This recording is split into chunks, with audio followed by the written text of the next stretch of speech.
Hello and welcome to our community.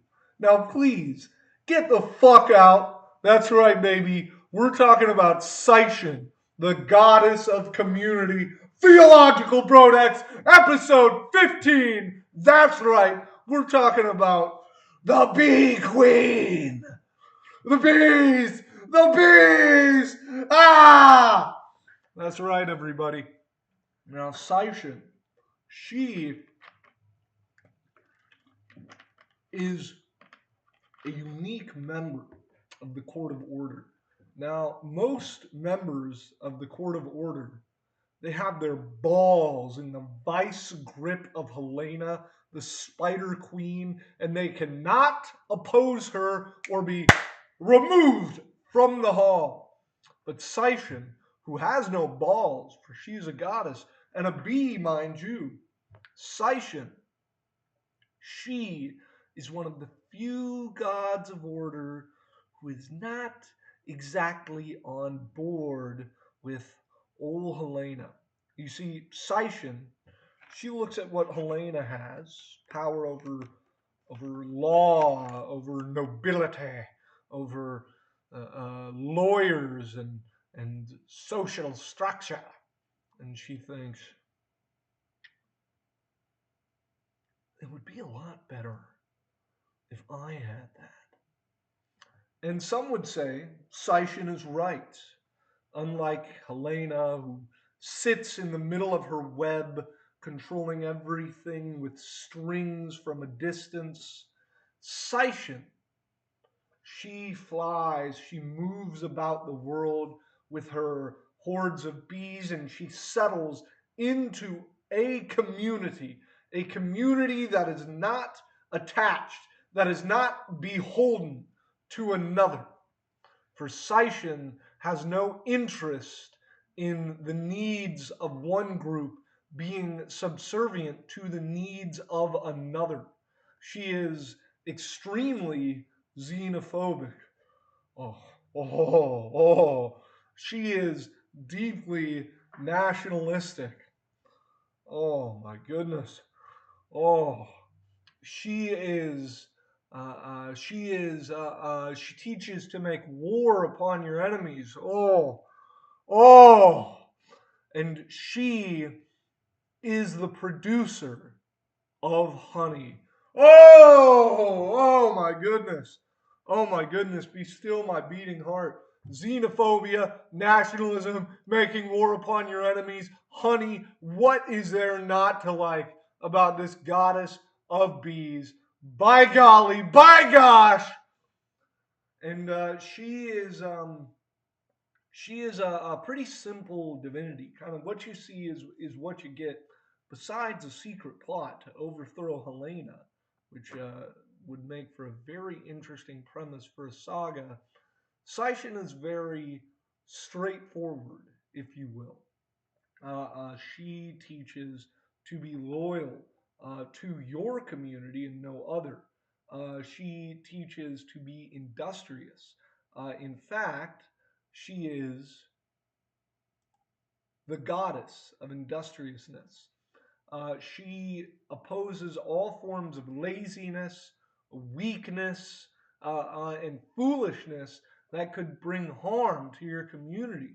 And those who cannot contribute to the community cannot be allowed to live. Sorry. And she's the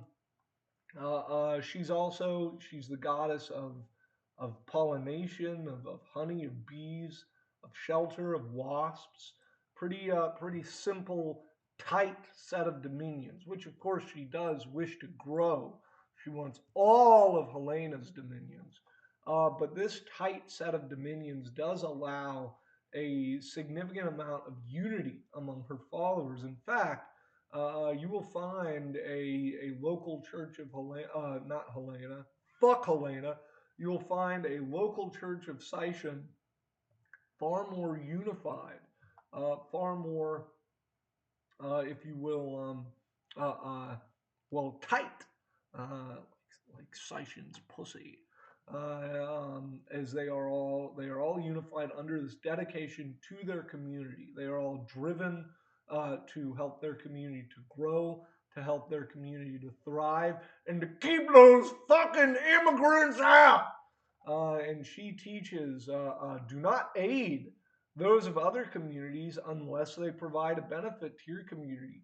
She calls to that the act of warring upon your enemies will strengthen the bonds of community, which is the greatest deed of all. She teaches her followers to fear nothing and to assume sole responsibility for everything they do. These are some of the people with the highest integrity in Cavagathale, most dedicated to their own thriving so that they will not be a sink upon the community and so that they will not be disloyal. She also teaches that she is the true queen of your community. All communities dedicated to Sychien ultimately see her as their direct ruler, as the head of their society. She is also big on instinct. She's a very intuitive goddess, a more primal force of order than Helena's sort of rules and logicked out reasoning and all these. Look at all these treatises I've written. No, Sychien is more concerned with is this vagrant? Is he dangerous? Okay, kill him. Is this member of the community? You know, he's not really doing anything. Is it good to have him in the community? Okay, no, kill him. Very, very direct. And she also has a very interesting thing. I just find this kind of unique. She teaches to allow time for both your extroverted and introverted needs. So she's pretty harsh and pretty brutal and strict and structured, but there's a sense of the psychological and emotional well-being of her followers being a premium. They are expected to tend to their desires within an ordered structure. They are expected to take the time they need to relax, to read, perhaps enjoy the beauty of the community, as well as to gather together as a community to make bonds, to love each other, which is both different than many of her teachings, but fits very well with it.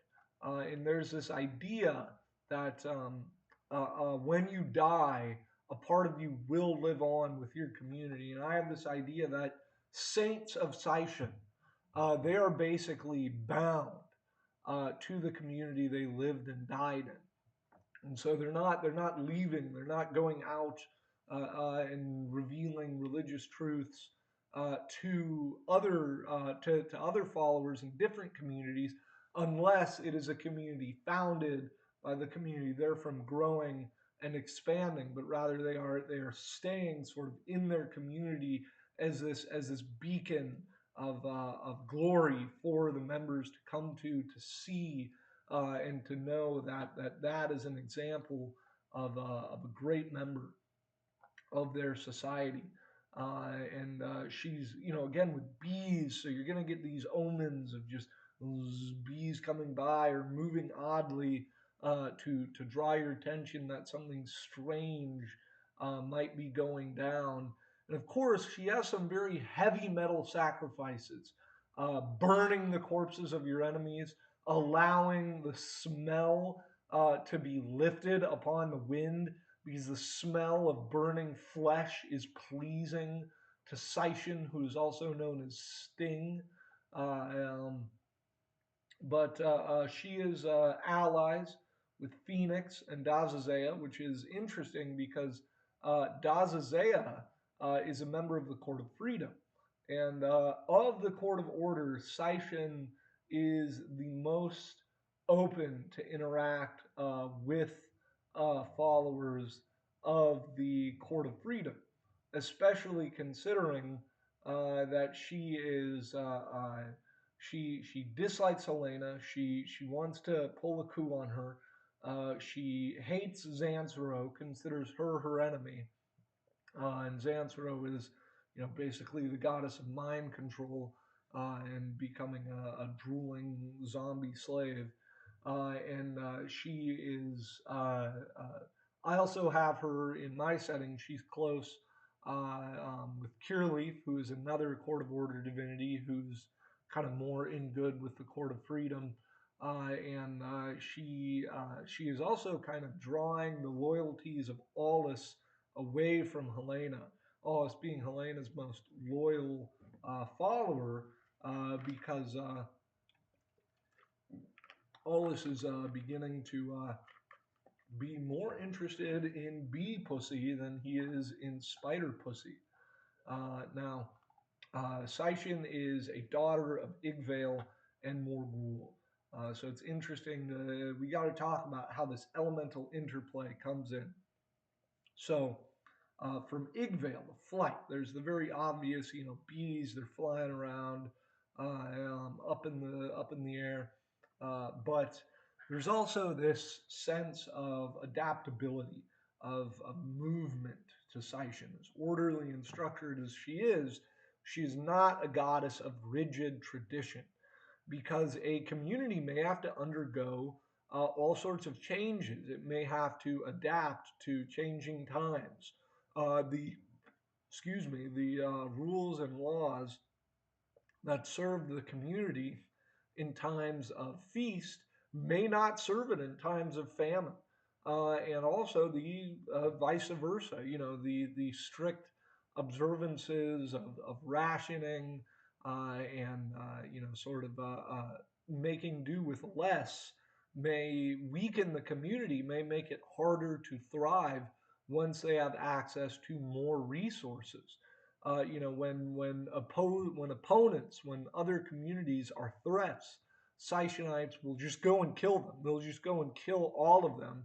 But this is not a sensible response to communities that may offer trade, that may actually benefit your community, that may allow you to bring beneficial resources and products into your society, so long as these fucking foreigners don't fucking immigrate. And that is something that Sychien is very opposed to. She does not like immigration based because she feels that it basically dilutes the identity of the community at large. And if Sargon of Akkad were in Kvegthale, he would perhaps say something like, you know, um, uh, Newmead belongs to the Duke of Sitz. Baal belongs to the humans. Gafanin Utop belongs to the Fae. Jouth belongs to the Kalfar. And Helena would agree. She believes in the right of these groups to govern themselves, to not have outside forces influencing them. And so this brings in Igvale, a sort of ordered adaptability, a sort of ordered movement and openness to whatever is most beneficial to the community. Now, as for Morgul, it's a lot more straightforward. Morgul is all the fire in the world. He is burning. He is heat, and Sychien is most definitely a goddess of war. She is a goddess of war and creation, generous to her allies, exceedingly generous to her allies, and exceedingly brutal to her enemies.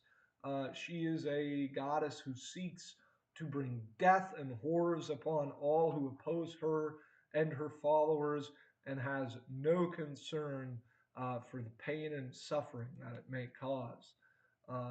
So as they come together, they create this sort of industrious, constantly moving forward to create a better society, to burn away all that is impure, all that does not contribute, and to be a beacon of truth and righteousness that would draw all to it, but they will not be allowed in for all who try to come upon Sychien's territory. All who come unwelcome shall find a horde of bees to fill them with poison. Poison that her followers have long since developed an immunity to. And churches of Sychien will often be surrounded by hordes of bees that leave only the followers alone, as they are not an evangelical church. They are not looking for new people to bring to the temple. Yeah, come to the temple of Sychien. You can join us in prayer. No, no. They want you as far away from their temple as possible because you are not welcome. You are a foreigner. You are a stranger. And if you set foot on that temple grounds, you will be stung to death. You will die. And she of course has mostly female clergy, but all members in the community tend to be followers of her, of a community dedicated to Sychien. And so there's not longhousing. It's not like soft, soft side of femininity, but it's this kind of maternalistic, uh, you know, um, we can't let those people in. They're dangerous. But she does have male clerics as well. And they have her clerics have this cool, like, headdress thing going on, kind of almost, I imagine it, this almost kind of Egyptian vibe look to it. And her ultimate agenda is the sort of, first of all, taking over of the court of order and putting her vision upon the structure of the world, which is similar to Helena's in that it is a view of strict order, strict structure. But unlike Helena's top-down view, Sychien has a very bottom-up view that it starts in the family, it starts in the local community, in the neighborhood, and that they need to have a strict structure that can serve its needs. And so, if players are going to be meeting her, if she's going to be appearing to players in any sense, she's almost always going to be her followers. She has no interest in those who are not pious to her, other than to have them killed. She's going to be demanding, she's going to be commanding, but there is going to be an aspect of kindness to it because these followers, they are part of her community, as any community dedicated to Sychien is Sychien's community. They are her children, her subjects, and she does care for their well-being, as the well-being of the community brings her power. And so she is going to be sort of this mama bear vibe with how she interacts with her followers and guiding them and saying, do not trust the outsiders. They do not mean you well. They will not serve you. You may trade with them, you may deal with them, but do not let them in. Our community is not for them. And it can be this sort of, and it can be on a very intimate level. She's not going to be talking about go out and save the world. She's not going to be talking about these big world changing plots, but she's going to be commanding you to work in your community. She's going to be interested in the plots against your village, your town, and how to stop them. She's going to be giving you plans on how to develop and grow your town. And in this way, she can make a very interesting divinity for a political game. To have a cleric of Sychien who's helping to build up a village or a community to pray to Sychien and to thrive and to produce and to be successful. And so there's going to be guidance on that, and those clergy, either players or embers, are going to be constantly working to strengthen the community, to keep the populace working hard, to keep them industrious, to keep them producing. And that can be a very interesting goal for a catalyst. Just the straightforward betterment of your community and the ruthless ends you will go to achieve that. So anyway, I don't have much more to say about Sychien other than that she's really fucking cool. Thank you for watching.